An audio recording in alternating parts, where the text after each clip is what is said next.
Welcome back to the harbor. I'm your host, the somewhat Kino Cowboy, who's without his crown because he's in between moving and it's a problem. Whatever. We move on. We got Scott, we got Boston. Today we're going to be talking about a classic that I watched when I was 12, and then it stuck in my mind for 15 years, and then I wanted to talk about it again. So, use this podcast as a way to do that. First, though, I just want to talk real briefly about some stuff that I watched in the last 2 weeks. Specifically, last night, I watched a movie based on my dad's recommendation that I meant to see a long time ago, but I didn't. It was War Dogs with Jonah Hill and Miles Teller. That's the most Chad movie ever. First of all, I really like that movie. I liked it, dude. Yeah, it's definitely like frat boy fucking movie. Yeah, it's the same. It's the same guy who did. It's Todd Phillips. Yeah, Who did Todd The Phillips. Hangover and Joker, which is possibly his best movie in my opinion, because I'm not big on the Joker, but it's a 7 out of 10 with a very good ending. Is what Jonah Hill's great in War Dogs, man. Oh, he's fantastic. Pivotal, one of the better acting from him. I enjoy that movie. Here's why my dad obviously wanted me to watch it, is because a lot of the film they have to go to Albania, and so when you're Albanian, you want to see what kind of representation there is in this movie. Is it positive? No, it's set in 2006. They make Albania look like fucking dog shit, but it's so weird. Albania's a Mediterranean, like nice climate. Yeah, it looks like fucking like wartime Ukraine. Yeah, Slovakia. It's pretty rough, dude. They glamorized the whole weapons selling business pretty heavy. Well, all of it. I looked up because it said it was based on a true story, so I looked it up, and it's pretty it's legit. There's a documentary on the same people you could watch too if you're interested. Right. That delve more with like the repercussions of. Here's the thing: I don't get that much of a chance as other people to see how Hollywood is portraying their specific, ethnicity, nationality. So, my people are from Kosovo, not Albania, so it's a little different. But like, I wasn't offended. It was just kind of funny, because it is supposed to be like America, fuck yeah, like it's playing off of that, like these two douchebags. But then I looked up that most of the Albanian shit was actually shot in Turkey. So I was like, well, fuck Turkey. I guess they're a shitty ass fucking country, because Albania is beautiful and brave. So yeah, anyway. And then I wanted to talk about that, which I recommend, because Jonah Hill's performance is hilarious, and it's just an entertaining movie.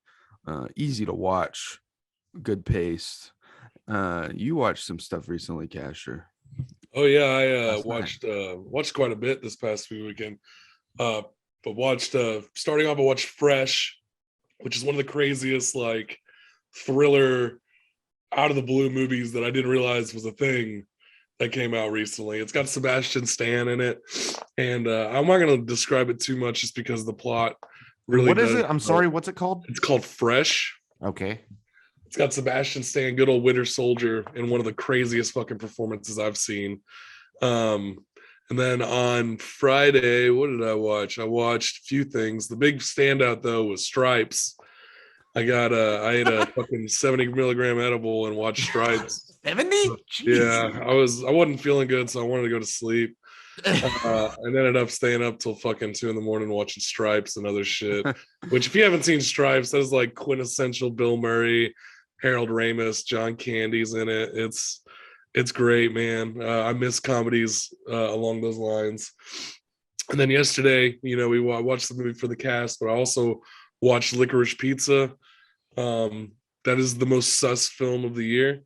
It is. I also saw it. I don't remember if we talked about it on the podcast. I don't think so. A little bit. A little bit. It is a very well-made sus film. It's good. It's just sus. The whole movie, you're just kind of feels like slimy. I mean, I got in a kind of a debate over with a 20-year-old film student. And I feel like I should say a woman because that probably affects her perception of the movie. No, I'm serious. Yeah, Because no, I feel I don't know. I feel like a 20 woman is more mature than a 20 dude. Maybe not. I don't Says know. who, dude? I don't know. It depends. No, But no, women well, mature she faster. she was kind of arguing like we were arguing the merits of that and Call Me by Your Name. And I was like, Call Me by Your Name, spoilers, kind of has a downer ending, which kind of makes it a bit more nuanced in the perception. Yeah. Also, the fact there's the forbidden love, a lot of it's because of the gayness. And licorice pizza is just kind of weird and It romanticized. glorifies Well, it almost. Also, I hate to say it, but I at risk at sounding like a nonce, there's a big difference between 15 and 17. I don't know. And Call Me by Your Name, he's 17.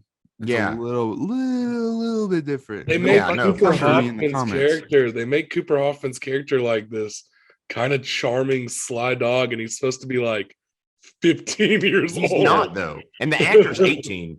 It's And when I think of how I Mhm. was acting at 15, Yeah, mine would have been a bunch of dick. Well, they show. We won't get into it because you haven't seen it yet, Yeah. obviously. yeah, When we do, if we do inevitably do a Licorice Pizza cast, there's Yeah. definitely scenes where I didn't show date that- until I was 19 and she was 21, and I there was didn't, kind of a difference there between our ages, yeah.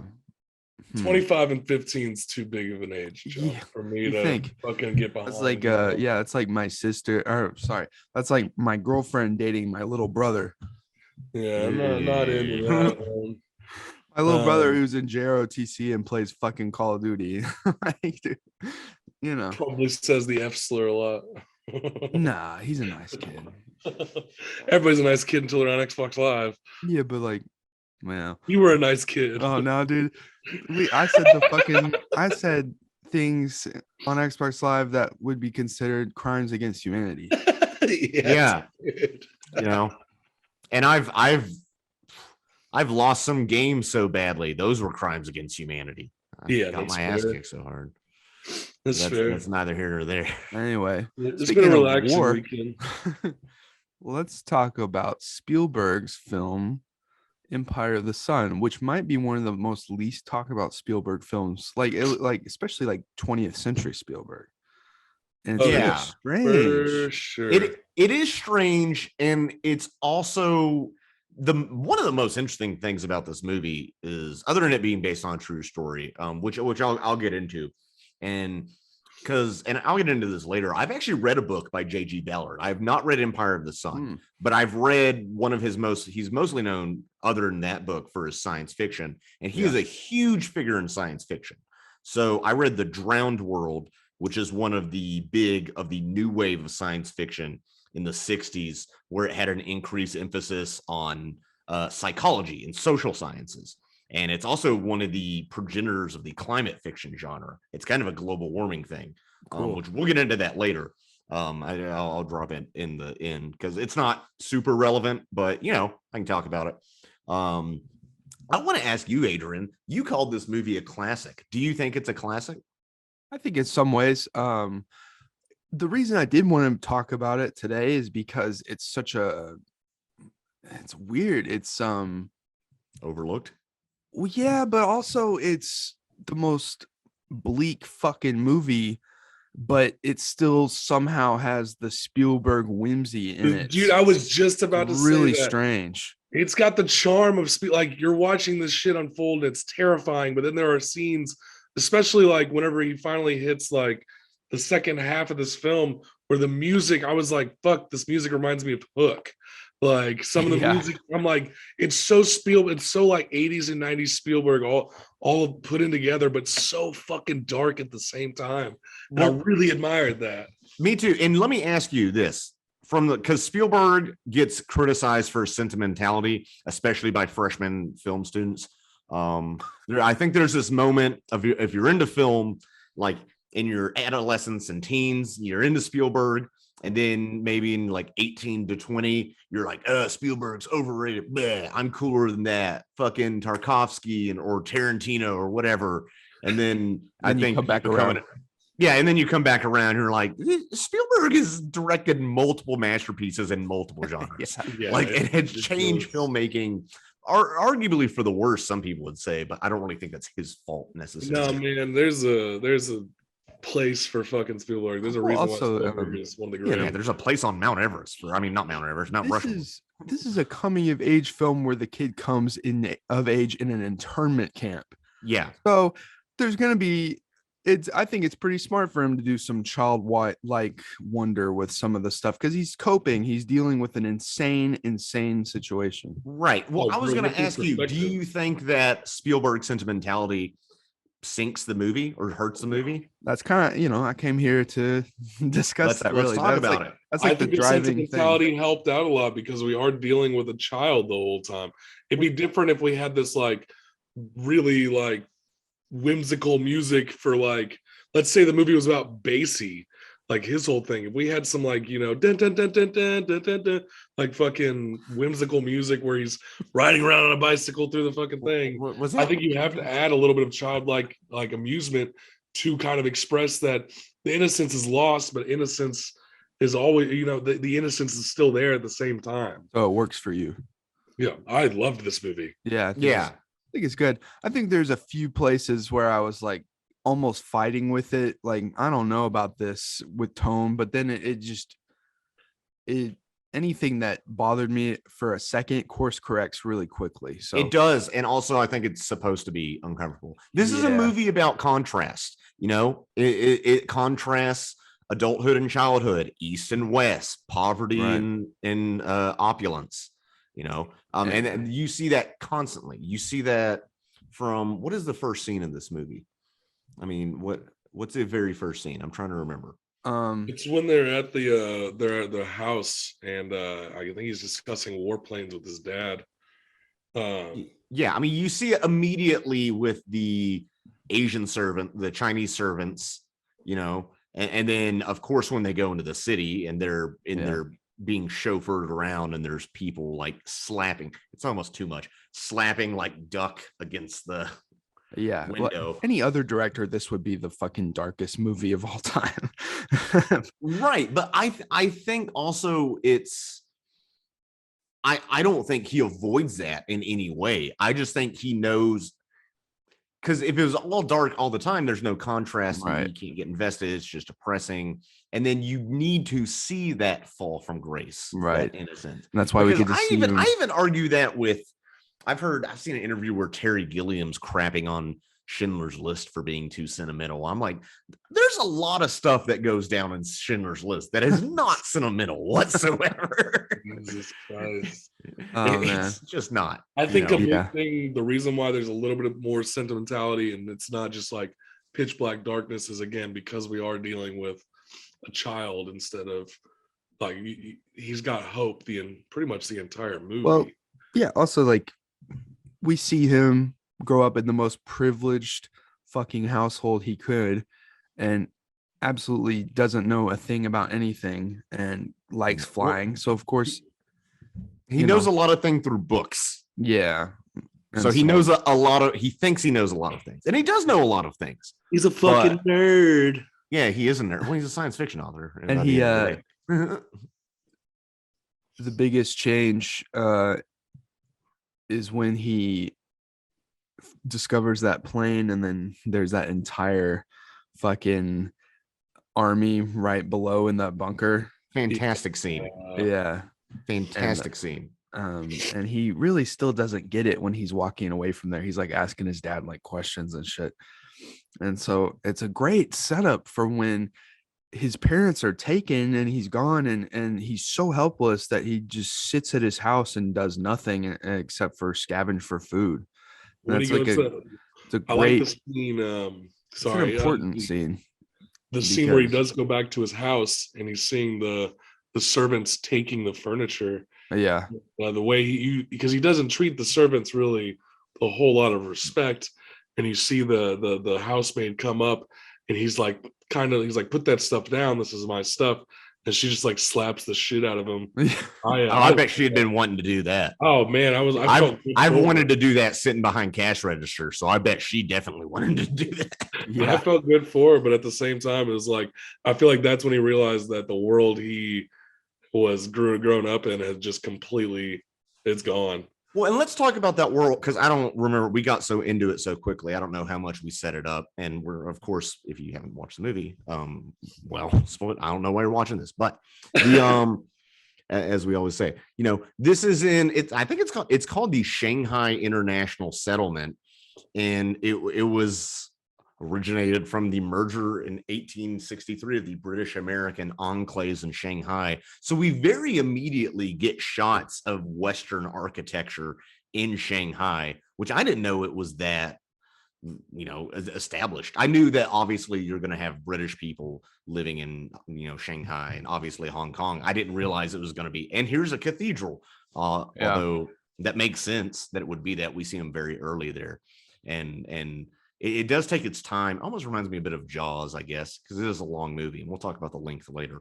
But the Japanese are going to invade at some point. Right. It's called Empire of the Sun. So yeah, that's the name of the movie. And so there is, despite all the whimsy, again, it's a sense of dramatic irony, I think you would call it, of the audience knows what's going down or what's going to happen, and he doesn't. And it's watching that really, I think my favorite part of the movie is the first 30 minutes or so, even just setting it up. Before he goes to the camp? Yeah, before he goes to the camp. Even before the Japanese invade. Yeah, no, cool. I'm like the opposite. Camp. I like everything. Go to the camp for like an hour. Camp afterwards is like, oof. Yeah, it just kind of keeps going and going. Because it takes its time to really set things up so it's believable. His journey is believable because it sticks with him in the house for a while, where he's just eating shit out of the fridge, and then he's scraping cans, and then he's plumbing's not working. He's so hungry at one point that he finds those chocolate liqueur candies, and he fucking downs them. Like, he's like, oh shit, this is like a treasure trove. And that's when you really start to see him lose his grip, because for a while he's just ignoring it, riding his bike around the house, just my parents will come back someday. And that's a scary way to be if you're helpless. And that's why a lot of kids don't learn a lot of necessary life things before age of 12, I guess. Should have just used his cell phone. Yeah. Well, honestly, we talk about him being the age of 12. If you drop me in a war zone right now with no food and no running water, I wouldn't do much better, honestly. Well, I wouldn't say that, but especially not. I did think during this movie, this expat needs to improve his Chinese. He needs to learn the language. The Chinese aren't the ones to worry about, man. I also like because with World War II shit, with movies, it's usually the same shit. It's in Germany or Africa or the Pacific, and this is like a very small slice of a different area of what's going on. And China got, they call it the rape of Nanking for a reason. China got destroyed. Yeah. China and Japan, I feel like this is a sequel to our Handmaiden episode where we're just like, whoo, Imperial Japan was rough. But it was, and we don't talk about that. And it is interesting, but despite this very much being about East and West meeting, and you're seeing it from a Western perspective, and it's an American production, despite it being about British. Although even in the movie, that's part of the kid's identity is he's supposedly British, but he's never been there.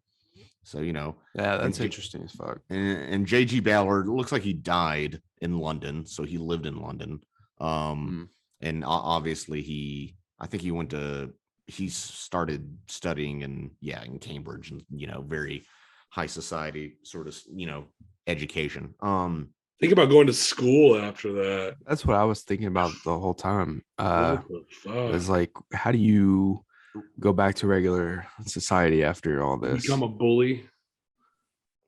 You bully That's how you people. No, survive. think No, like no much legitimately, fun. what do you think it'll be like for him after this movie ends? There's no way that I could comprehend going into a situation where I will go from that to complete civilian life without years of fucking like PTSD and like looking around your shoulder and watching out for yourselves. I would imagine like any meal that he has from then on, he's gonna be guarding his meal like this while he's eating Yeah, because food was so scarce for him during that entire time. I, And it's scary to think about. so it definitely, the guy grew up to write apocalyptic fiction and help kind of invent the genre in a way. Yeah, So, fair. or develop the genre. So it affected him then. I'm just reading him on Wikipedia. Here's a quote here. He says, I won't say happy, but not unpleasant memories of the camp. I remember a lot of the casual brutality and beatings that went on, but at the same time, we children were playing 101 games all the time, which is interesting. Even this is obviously a bit different. I'm sure they were treated better in Japanese internment camps because that was the thing America did. George Takei,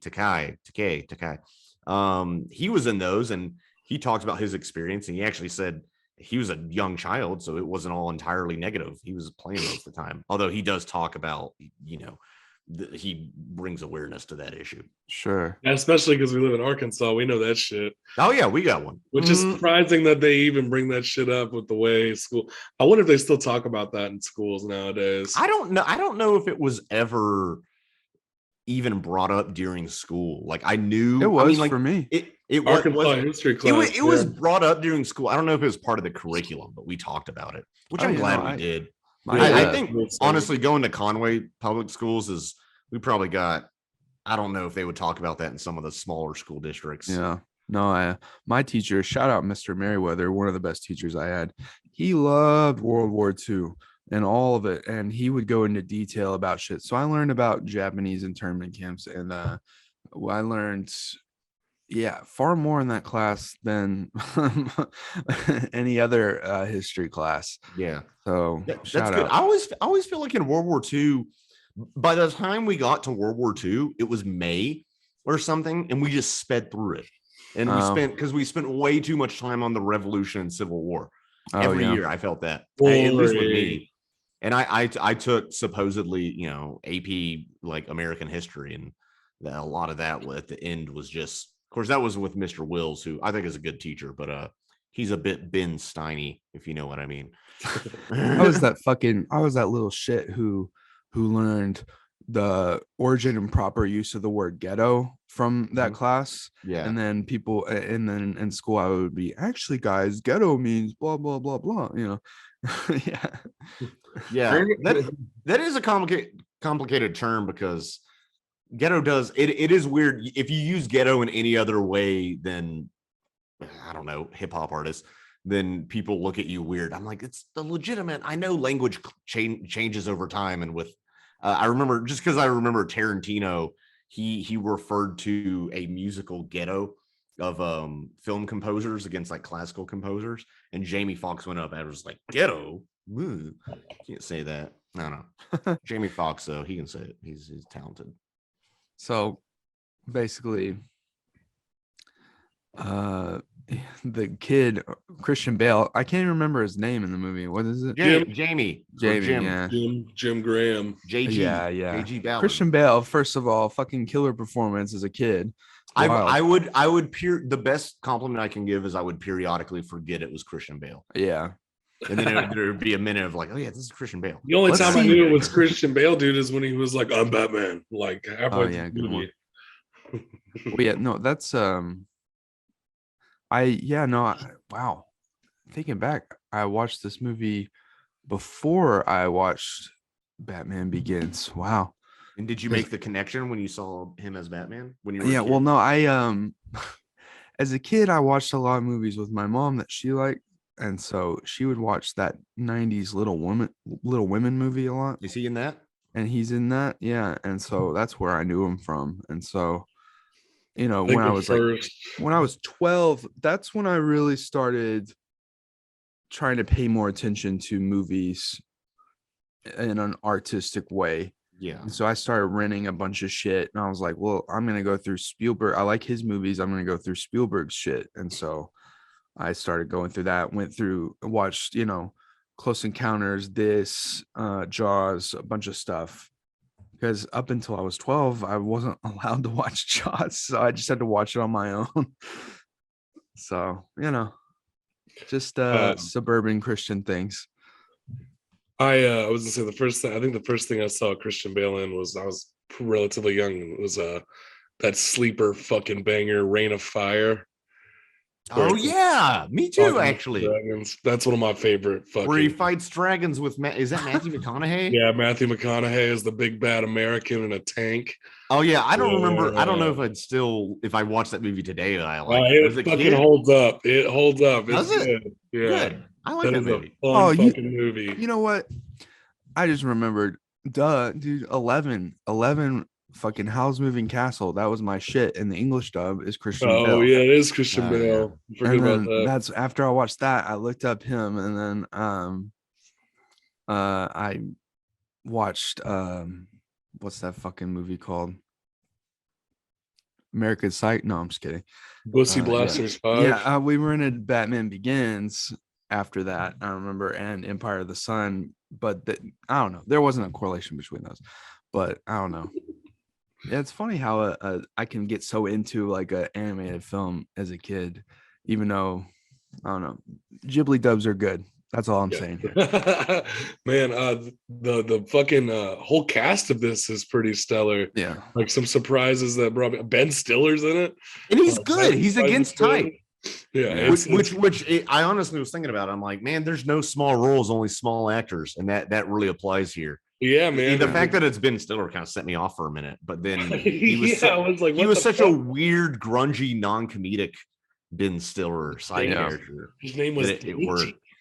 I think John Malkovich. This is really he's so good in this, man. I He is, really, and really he's like, not really like too, Bates. he's not too Malkovich-y, if you know what I mean. No, but you can definitely tell it's Malkovich as soon as he starts talking. But his role is so just like It took me a second. pinpoint to it, man. Oh, I can spot Malkovich's fucking draw. in like a I can second. smell Malkovich. He's one of my favorite actors. I just want to say that we will no longer call him Basie because his name is Basty because that dude made like all the good decisions in that movie. I think like he had for at least for the survival of himself, he was pretty for himself. pretty good. But I mean, that's what you. So real quick, I do want to delve in. Who the fuck is Basie and Frank? Like, where did they come from? They were I didn't sailors. pick that up. Okay, so they were sailors. So pirates are just like sailors that got into China and just stayed there. Like I'm not sure who the fuck they actually are. I know they weren't soldiers. No, they weren't soldiers. I think they were just kind of rough sailor types. Pirates. Yeah, I don't think they were pirates. I think they were sailors who maybe had some ties to some sketchy stuff. Because they kind of come in out of nowhere and you get a sliver of who they are, but you're not. I was always just like, where the fuck did these guys come from? They try to sell him and or his teeth immediately. Yeah, I know it. It was they're not good people. Yeah, No. What does it matter? I mean, they've somehow. I was just honestly, it Shanghai. doesn't affect the story, but I was curious the whole time. I was like, who the fuck are they? They're so mysterious, but they know what they honestly like. Basically knows what he's doing up most of the time. There's only a couple times he's probably just your type of sailor who's been to a bunch of different countries and has hustled a lot. Yeah. Or worked at various odd jobs. That's such a cool character, man. That's such a cool character to me.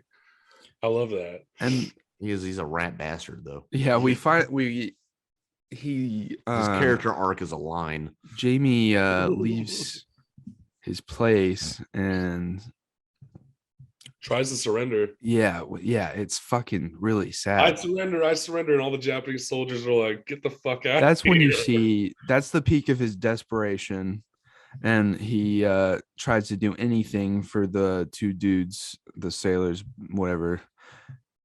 And when you finally see him get that bowl of rice and he devours it like an animal, that's when he like is completely broken. So, and this is a little kid, man, younger than my fucking brother. So I forgot about this. So rewatching it, I was like, Jesus Christ, dude. Yeah, But it's pretty rough to watch. See interesting. just the amount of desperation that he goes to, and then he's almost happy to go to the camp that he's at. Well, hold on. He doesn't go to the camp yet. First, they're held in that fucking area. Oh Where, yeah, I like the sick bay almost. There's yeah, like an infirmary, and they're going around. He's like trying to steal that person's shoes of the that's when he mother who gets died. accustomed to people casually dying in front of him. Yeah, but he because still has the empathy for the kids though, because like Basie's like, I'm taking these fucking shoes, and she's like, no, Basie, leave the shoes. They're hers or whatever. And the kids are like crying. He's doing that to like shelter them from the realities, even though Yeah. he's only 12. He should be sheltered. I think there's a quote where they talk about how he's always taking care of everyone else, but not really himself. Yeah. It's Keeps his mind busy, I guess, for sure, I guess. I just want to shout out real quick. I think Joe Pantoliano, who plays Frank, the guy you see with Basie, he's also Cypher in The Matrix. He's in a shit ton of stuff. He's in Memento. He's a character actor. He's in Baby's Day Out. But he's underrated character actor. Really, he's one of those guys that's like you recognize, but you don't know who it is. Yeah, dude. Yeah. He's been in Risky Business, Midnight Run. He's the Fugitive. Yeah, dude. Cypher in The Matrix, Teddy in Memento, like the bad guy kind of. Yeah. Yeah. Okay. A ton of stuff. He has 154 credits on actors. Shit. Bad Boys. He's in the Bad Boys movies. Bad Boys for Life. Dang. Who is he in the Marvel? I just want to point that out. I don't know. I just if he's watching. But let's see. I really Baby's Day Out is a big movie from my childhood. I'm dead. My dad, for some reason, loved that movie. He would watch that it all movie. The time Was huge in India, way bigger than Star Wars. It played for like a year in Indian theaters. I don't know why. Seen that movie. Roger Ebert wrote about it. He was baffled. He was just like, "Why of all this? There's a ton of slapstick comedies. Why this one?" I would watch that with my dad and Mouse Hunt. Oh my God, Mouse Hunt. Does that movie? I don't remember anything about that movie. Nathan Lane, like peak Nathan Lane. Is it good though? It's okay. I haven't seen it in probably 20 years. Max Lefebvre from the Lefebvre Bros on YouTube. Shout out my friend Max. He will go out of his way to defend Mouse Hunt. That was a masterpiece. Movie. So we might have to revisit Mouse Hunt. I'd be down for a Mouse Hunt cast. So I would do a Mouse Hunt / Baby's Day Out.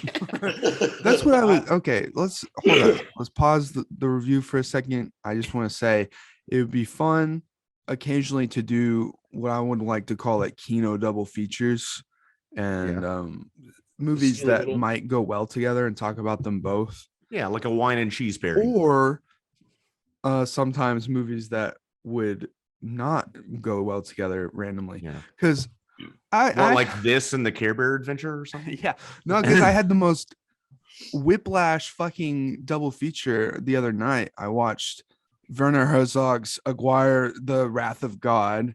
And then after that, I watched Old School with Will Ferrell. And it was my mind was like, what the fuck? Aguirre the Wrath, that's all about conquistadors raping and pillaging America, right? Well, yeah, it's like it's one of those small scale like Descent into Madness experimental. The Heart of Darkness sort of thing. It's like and then Will Ferrell with a beer bong. We'll just do Schindler's List and the BFG for our next Spielberg double feature. Yeah, dude, 2 Spielbergs. I would actually be down for that. Yeah, it'd be fun. I would enjoy that. Yeah, I'm down for a Mouse Hunt cast. Dude.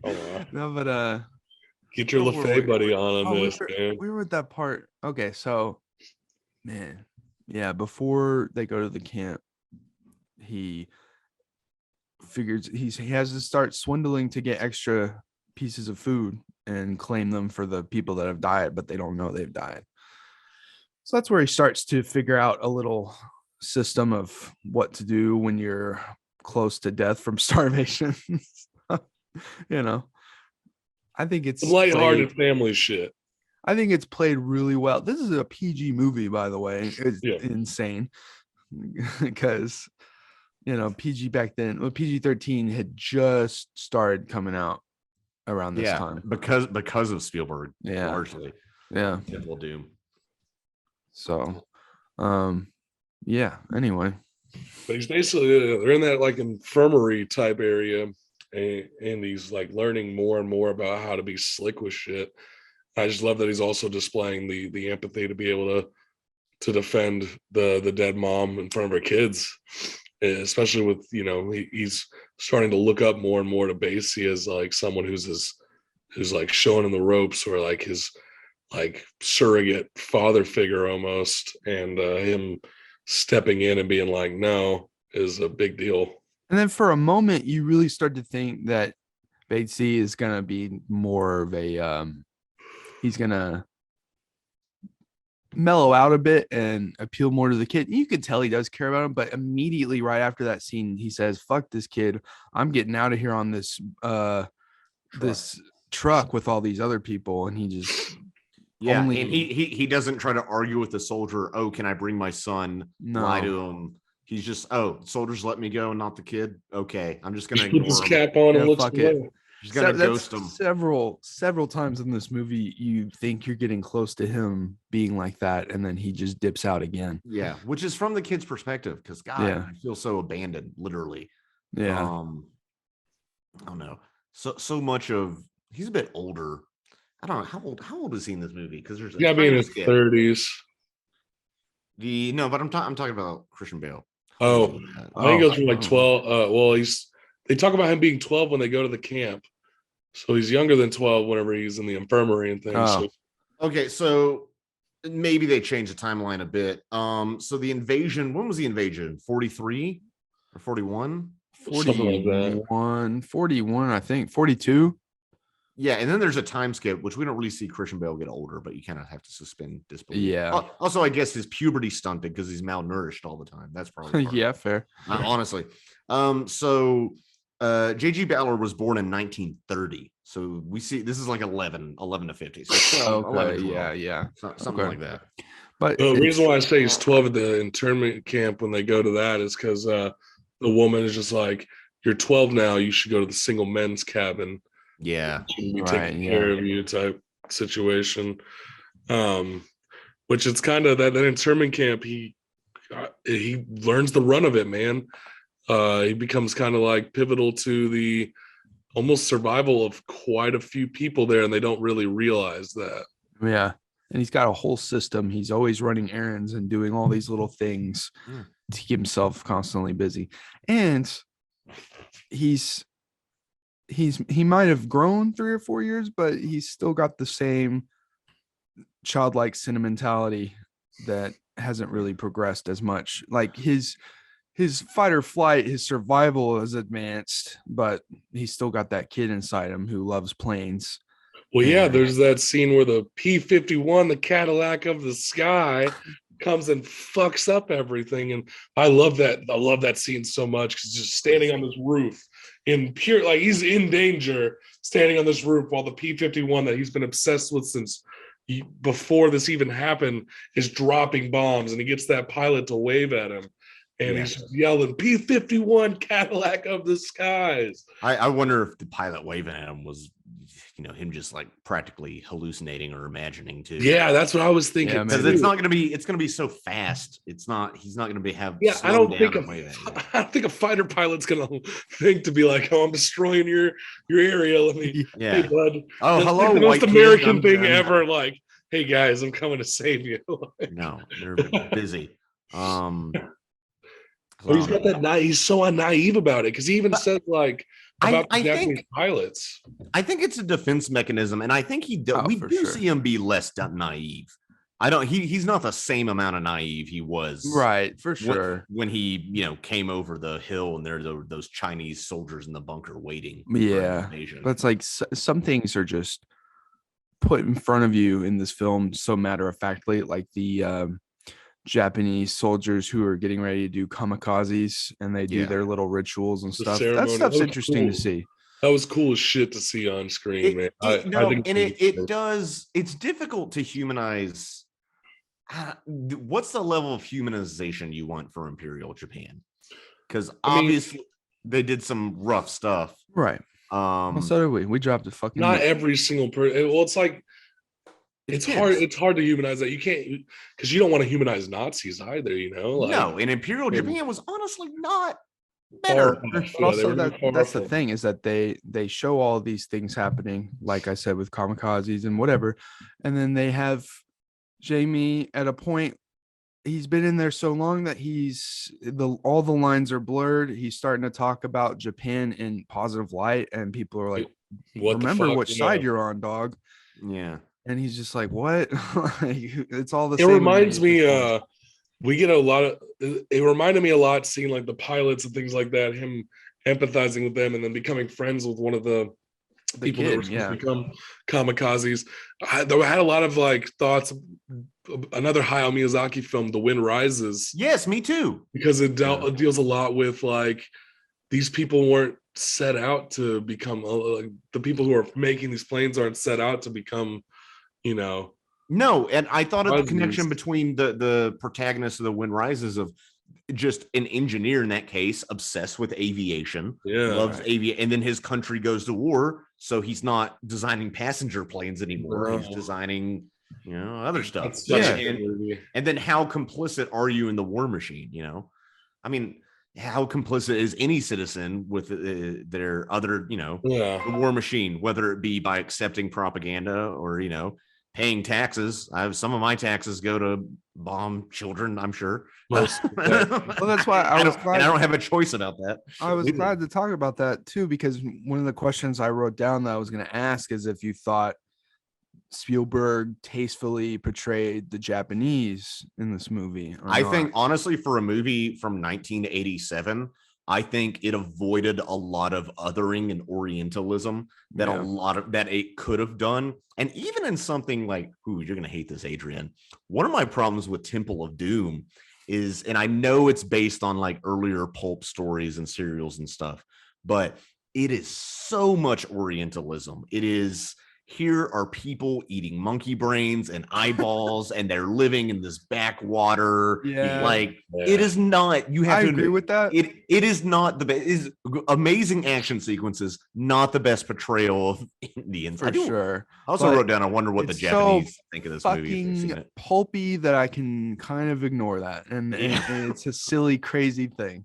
It's better on rewatches. The first watch is kind of like, if I was Indian. You know what? That ties back into War Dogs, because like Albania looks like fucking complete shit in that movie. But does it ruin the movie for me? No. Yeah, but have you been to Albania? No. But I haven't been to India, so how do I know they're not eating monkey brains? They aren't eating monkey brains. My dad, mostly vegetarian. You know, my dad's from the old country, so the fact that he liked War Dogs tells me he was able to look past that and watch the film. I don't know. Yeah. But, you know, it always depends on the movie and the context, but I think I think this movie, better than other movies, keeps it pretty nice in a good light. And I think it acknowledges, especially in the beginning, it acknowledges British imperialism well. It's like, look, there's a reason that there's all these rich British people, and then, you know, throngs of Chinese peasants basically right outside the walls, you know. I mean, that's a central conflict of the movie, and it's done in a way, because it also doesn't result into that sort of, I don't know what you would call it, I guess not noble savage, but that sort of thing, you know, where it's like, the Chinese have ancient wisdom and they're ancient Eastern blah blah blah. They weren't mystifying the like Asian culture like a lot of fucking things do, man. No. One thing I noticed, this is just a very small thing I noticed from the production design of this movie is immaculate. In films, it's just enveloping and overwhelming Jim the entire movie. Just his surroundings are from the cityscape in the beginning into the camp. It feels a lot more constricted visually, of course, but there's that, I think it's a Christmas party. They're all dressed up crazy, and you see people dressed up as Santa in the beginning. All the Chinese businessmen who are all speaking perfect English are still just dressed in suits, because they don't celebrate Christmas, obviously. But there's a sense there, and it wasn't like, oh, they're so noble or anything like that. It's just a way of like, here's all these silly people, and this guy's drunk on scotch, and we're here to do business. But it's a cultural difference. And also, they don't celebrate Christmas. It's good that Spielberg points out how gross and snooty these rich white people are, because they call them chinks and shit, even though that they're like these professional rich business people. And like, do they call them that? Do they? Yeah, they say yeah. that. Yeah, There's one guy, and I think very purposely too, to show like, fuck these fucking rich white people. Right after that, the Jim's dad was just like, don't mind him, he's just been on the whiskey instead of the business that we've been talking. So, yeah, Jim's dad portrays a bit more respectable, but then also still a colonizer. He's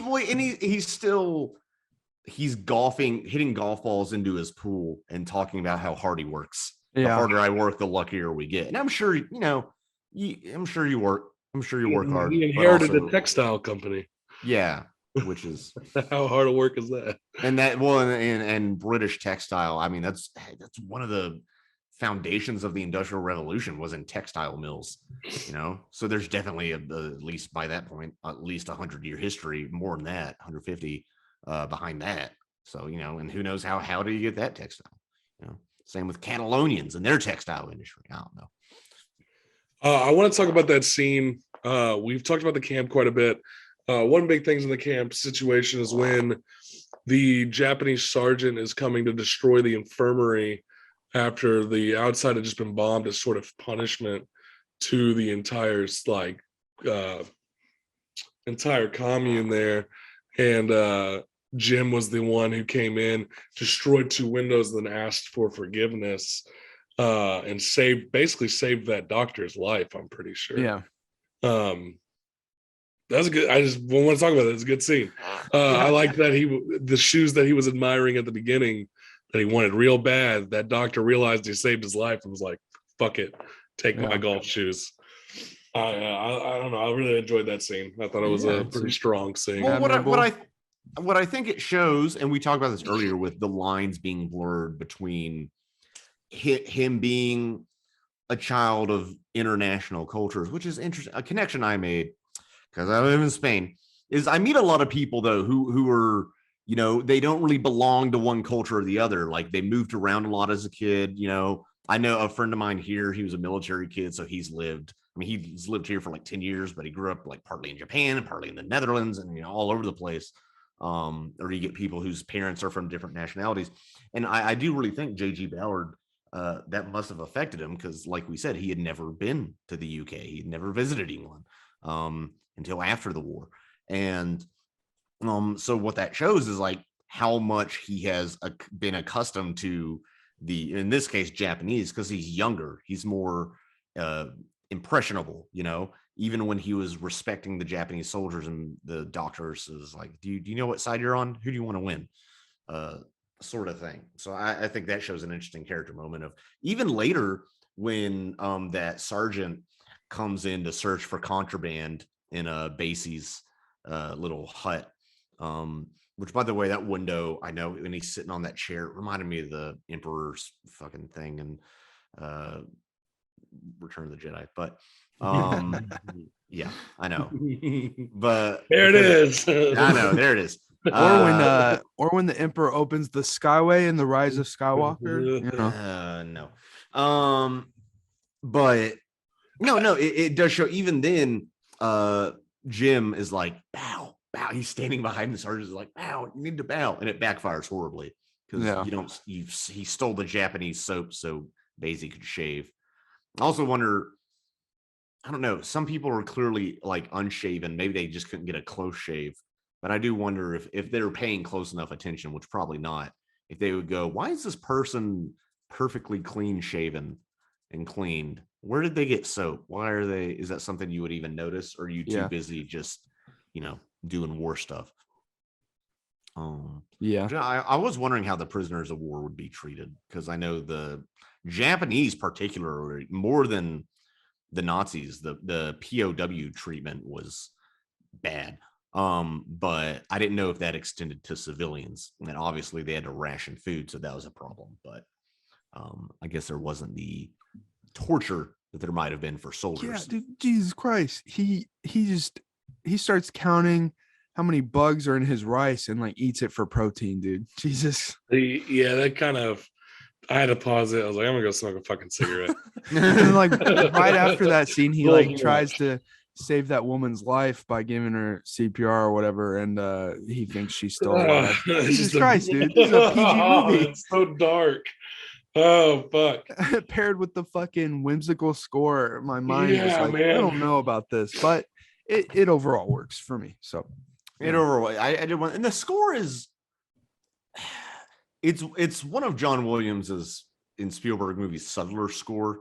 It's not Hook or Raiders or anything. There's more strings and flutes and less brass. You know, yeah, it's not like war, you know, Right. Saving Private Ryan stuff. I do think the movie is split perfectly into like 3 parts. Mhm. I think you've got the pre-encampment, you've got the encampment, and then you have the post-encampment. And I think one of the more important things that happens during the entire like movie is in the 3rd act, whenever he's with Miss Victor and she passes away. yeah. And that's at this almost at the same time he looks up and it was hard for me to kind of interpret. What is he seeing there? He's seeing the fucking nuclear bomb go off. That's what I thought. Okay. And I do wonder how realistic that is. If it's That's what I 500 was miles thinking away. too. I was like, that Even from if it's 500 miles away, even the curvature of the Earth would cover that probably. that's But what I also, was thinking too. It's a movie. But also is like, I don't think he understood that was that bomb at all. No, because nobody knew it existed. Did he think that he was seeing her soul leave? that's or- what he was thinking. Yeah. Okay, And that's- that is the scene that stuck with me for 15 Yeah, years, that's that kept fucking driving me powerful. wanting to go back to it, because that is a very haunting scene. This film gets kind of surreal towards the end, though. He starts going without food again, and they're trying to take them to another camp or something. Basie shows up dressed like Mad Max with Yeah, Ben Stiller. and like they go to that little like arena area filled with all that furniture and shit. It all the gets spoils of really war. surreal, like very dreamlike, and that's why I like that reminded me of seeing the boxes of all Kane stuff and Xanadu at the end of Kane. Yeah, like his empire of stuff accounts for nothing in the face of death, sort of thing. that shot of him seeing the bomb is so haunting that Yeah, imagine in theaters too. it takes Well, me and to one the thing next you have to level. remember is we take the existence of atom bombs not for granted, but we've known about them our whole lives. And imagine you've been fighting this war for 5 years. There's been all these military developments, obviously, and then all of a sudden you learn of this new weapon that can demolish a city in an instant and ends the war. I've learned a new word today. Atom bomb. I love Yeah, that. Yeah, it says dude. that. It's Even so in the real. like, in the the most atom was. How long did we know about the atom before that? Outside of theory, I mean, I actually, don't know. evidence of the atom. I'll know more when Christopher Nolan puts out his Oppenheimer movie. yeah. Take That take the cast is most stacked. horrific thing in that movie is and one of the most horrific things in the war is the atom bomb going off and killing Fucking war crime. everybody. And in this movie it's used as another thing for him to what am I trying to say? It's used To show for, his innocence, or to show his innocence, and 'cause also it's show the like- fact that his brain is malnourished. yeah, he's fucking almost dying. Losing it. His probably eating his own muscles. His body is. That's But also I think really that, good to that me. Really good filmmaking. it is, but it's done in a way that's not sentimental. The irony of it is what makes it dark. No, it's You know? fucking horrible, and like I commend pretty Spielberg for going horrifying. that hard. Yeah, I don't want sentimentality about atom bombs. I don't want a sentimental Spielberg atom bomb movie. Are you sure? No, I'd watch that's it. that's the thing about this movie. You know, Spielberg, to quote Victor Blunt, is a Jew, and he obviously has a reverence for that time period for different reasons and respects it.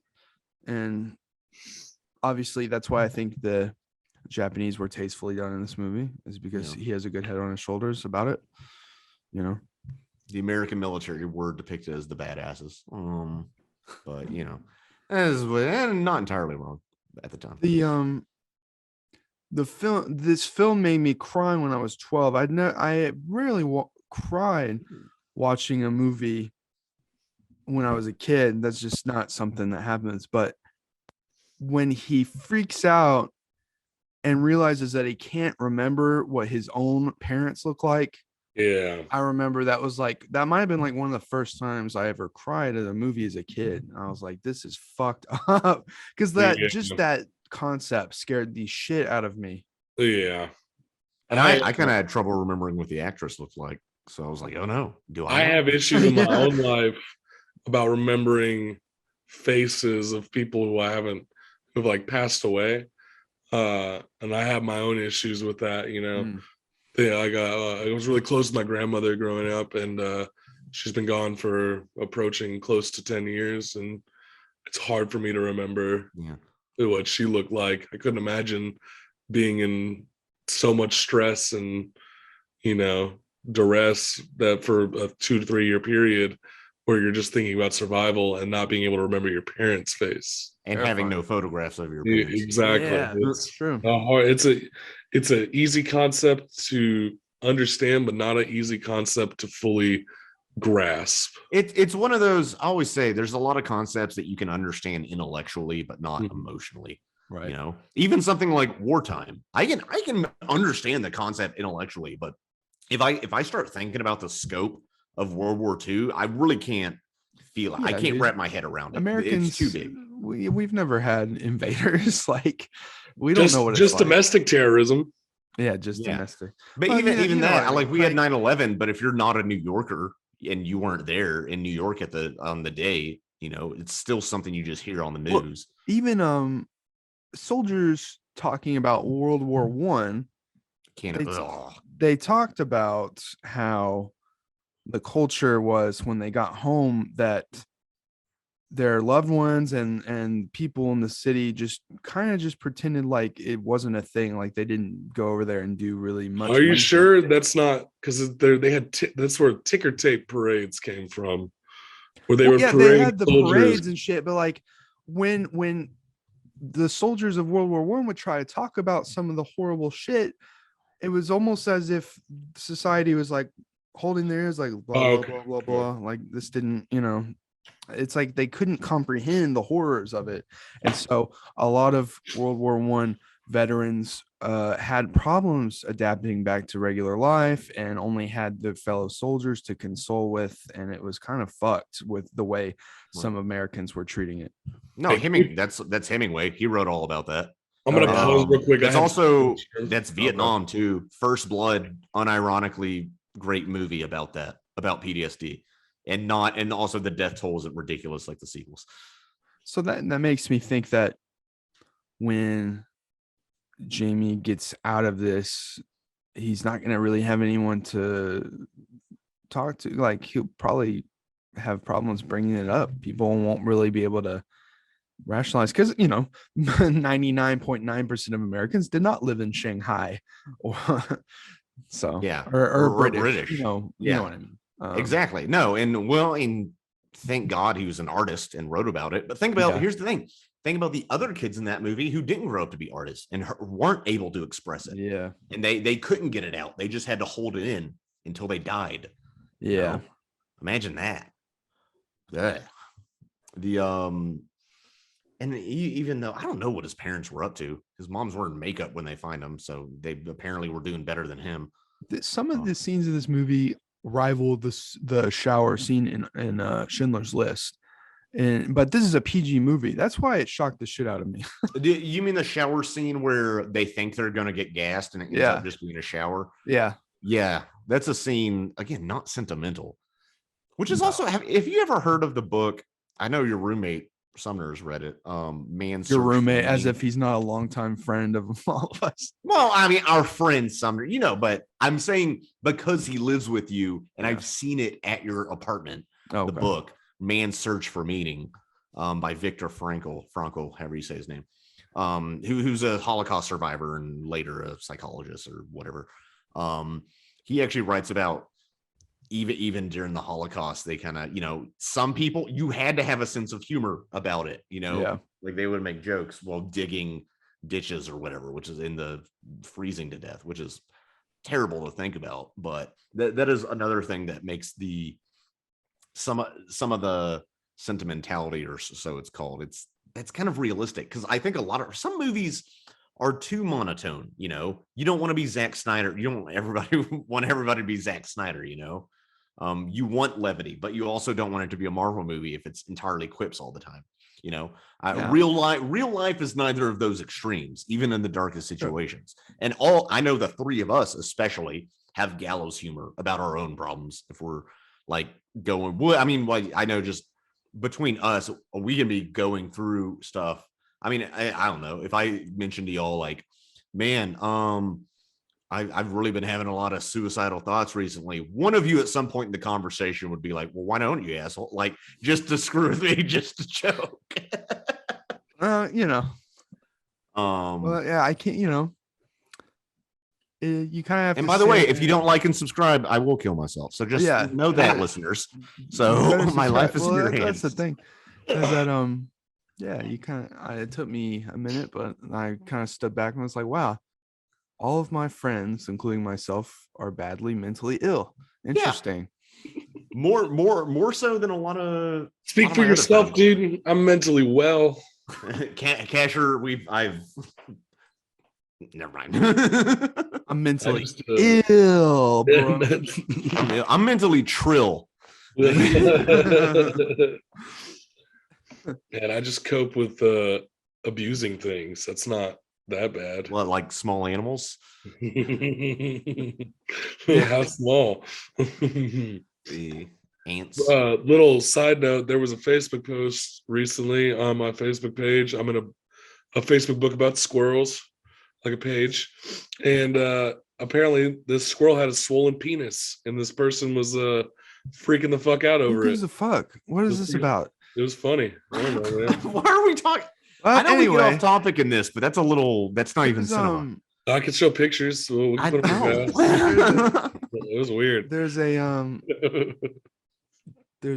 release in this movie, like when the food falls out of the sky and he's finally able to eat whatever the fuck he wants. And you're like, great, this is awesome. He's fed, but then his mind reverts and he goes back to his old self, riding his bike around, pretending like nothing's wrong in the camp, even though no one's there anymore, because he's already found a new sense of comfort in this camp, like he did with his home.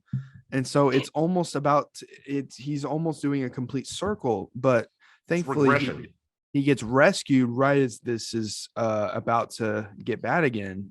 What a white savior movie. No, that's Doom. Kind of reminds me of Lord of the Flies, if you've ever read or seen. Yeah, rest in peace, Piggy. Yeah, it's just like, I think Christian Bale's in a movie version of Lord of the Flies too. Is he? Yeah, back in the 80s. I'll take a look. I don't think he is. I don't think so. But what do I know? No, it's just what a perfect way to bring it almost full circle, and just in the nick of time, good old USA comes in. That was the most USA looking motherfucker they could have got. They got the most chiseled jaw sergeant they could have. It was pretty lit. Okay, name's Johnny Smith. But I guess, back up before all that, I just wanted to mention the scene where the one connection he has to the other side is that boy, the Japanese boy, and then he gets fucking shot in the fucking head over something that wasn't supposed to happen. While they're trying to help each other out after the war's ending. Yeah, that's why this movie. So again, I keep coming back to it. It's so interesting, and I heard Munich is like this too. It abandons the Spielberg sentimentality, which is another thing. I can't get behind that criticism of him. Also, especially if you're I don't know, if you're watching something like Jurassic Park, do you want a horror movie? It's Jurassic Park. What do you expect it to be? Or E.T. Like, you want E.T. to not go home? Is that how you want that movie to end? It's like E.T. gets sliced up by the government and put in jars in Area 51 at the end. Like, what do you expect to happen? Yeah. Yeah, I know. This is a tragic and beautiful movie, but also is uplifting. So. Yes. I would, before we go, and there's a couple of things. First of all, how do you guys think about the pacing of this movie? It's fine for me. Actually, the movie went by pretty quick for me, so I don't know. Once we got out of that first act, the movie went by pretty quickly. Really? I feel the opposite. Right. I feel like the camp stuff could have been a bit shorter. It's not as long as you think, Scott. It's not as long as I think, but a lot of his stuff, I don't know. Maybe that's just me. And I think a lot of it, he's not actively looking for his parents. So a lot of the tension of that is gone. And it becomes a different movie, which is fine. Maybe I'll like it more on a rewatch. I don't have an issue with the first part. I don't have an issue with that first third, but it feels more tense and almost more like it's just drawn out because of how stressful it is. Well, also the first part is taking its time to show you how helpless he is and the start of his journey. So it's believable when it gets to later parts in the movie. I think it's important, and it allows to set the tone for what's to come, a lot of it. But once you hit, there's a scene in the second part when they're finally at the internment camp where he's making all the trades and he busts into the men's dorm and they start playing that whimsical music, and I'm like, okay, there's Spielberg. I was like, where are the Lost Boys? Like, where's the Rufy? Oh, there's some stuff when they're all saluting him after setting those pheasant traps. Yeah, dude, that's the shit. That's a little okay. It's a little much. It didn't feel wholly like Spielberg until that for me. I won't hold against it. I do want to, before we go, I want to talk a little about The Drowned World, because that's the only J.G. Ballard book I've read. Well, also I wanted to talk if there's anything to say about when he finally reunites with his parents. It's not, I bet in his head for a while it was probably going to be this spectacular reuniting celebration, beautiful, but in reality it's kind of just like the whole movie, man. He's like, my father will reward you. We have a pool. You'll eat 3 meals a day. Blah blah blah. Makes it just this extravagant thing. And by the end of it, he's just like in a daze. He's just like, yeah, okay, well, let's go. I guess I don't know. 1,000-yard stare, PTSD. AF. Yeah. So it's an interesting. I'm glad it wasn't like this big, like emotional tearjerker. Like, oh my god. It was very similar. I did think, and I know we're watching a movie here. I did think when the parents would just stand silently looking for their kids. I think when the parents would get in there, they would be like, Jimmy, John, Susie. Like there'd be a little more chaos, but that wouldn't work with the scene. Another Spielberg moment is that brought me back to Hook was when he's why do you keep going back to Hook? Of all the movies, he's like feeling her face for the first time. Like, are you talking about when they're feeling Robin Williams' face? Yeah, and he's doing that to his mom. And then Robin Williams comes in and is like, "Whoa!" makes a bunch of goofy. Breaks the fourth wall. It's all I had in my head was him just being like, "It's Peter." And then Gene comes in. The most I can say about your comment is that this is way better a movie than Hook, but I think so. Yeah, Hook I like mostly for nostalgia. I mean, there are certain I like Hook for nostalgia, but I can see the criticisms in it. No, I can too, and I would say this is a superior film. And it's definitely upper mid tier Spielberg. Yes, I agree. I think it's underrated. I think it's worth a watch for people. Very overlooked. And I think it's because it's not so Spielbergy. Yeah. And I know some people it is at points, but it's I don't know. Would my mom like this movie the way she likes E.T. or something? My mom liked this movie. No, my mom probably would like it. She would. So you're saying it's not Hook-esque whenever the American Red Cross drops those things and you start seeing all the food fall and all the pinata like the scene where they imagine food and Hook. Is that what you're getting at? I'm saying it's Spielberg-esque. I mean, sure, of course, those movies might be a little similar because he directed both of them. My brain went immediately to those. Is it just because there's a child as the main character? No, childhood whimsy. I get it. That's what I'm saying. It didn't. The dark subject matter was approached with some scenes that were very whimsical. And I wouldn't say whimsical. I don't know if that's a strong word. I think so. You think so? Especially whenever he's being saluted, or like I said, whenever the Red Cross bursts open and it's candies and food, and then it starts to sprinkle confetti. It looks like literal confetti, but I think also part of that's in his head. That's what I'm saying. He's imagining it, just like they imagine all the food and Hook. Like imagining all the food. Imagining Neverland. That's the last Lost Boy, dude. He's just been in China this whole time.